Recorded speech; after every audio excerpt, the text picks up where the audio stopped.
Bonjour à tous, aujourd'hui je suis assigné sur les trous 10 et 18. Donc le 10 c'est un par 5 assez long, un peu en montée, qui ressemble un peu à ça. Voilà, avec une aire désertique, plusieurs aires désertiques, il y en a aussi de ce côté-là, des bunkers bien protégés, voilà, c'est un joli trou.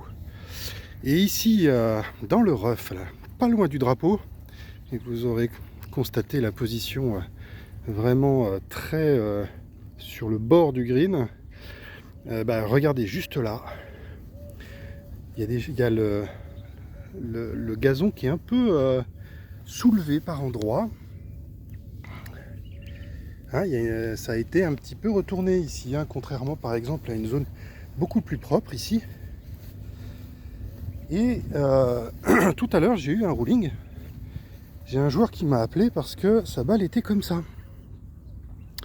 Et je lui ai fait marquer et relever sa balle. Et regardez là, un joli trou bien frais, de la terre bien fraîche, bien remuée là d'il y a quelques instants, quelques minutes, à peine quelques heures. Et donc là, il y a clairement une activité animale. Il y a des traces de vie, hein, une petite crotte là, hein, sur cette zone.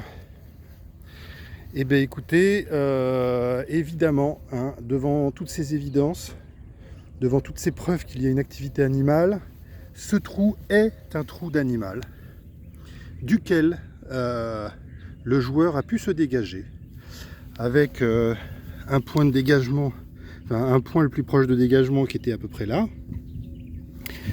Hein, et puis si je recule un petit peu, vous allez voir que la longueur de club, elle amenait dans un rough un petit peu plus modéré. Hein, donc il a dû se dégager à l'extrémité comme ça.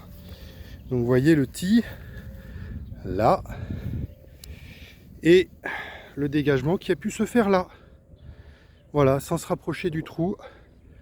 Bon, c'est peut-être un petit peu trop, peut-être un petit peu moins comme ça. Voilà, enfin bref, peu importe, vous avez compris évidemment le principe. Il s'est droppé là et il a pu évidemment naturellement se dégager du trou d'animal. Et en plus, il a gagné un petit peu de qualité en live. Voilà, bonne journée à tous.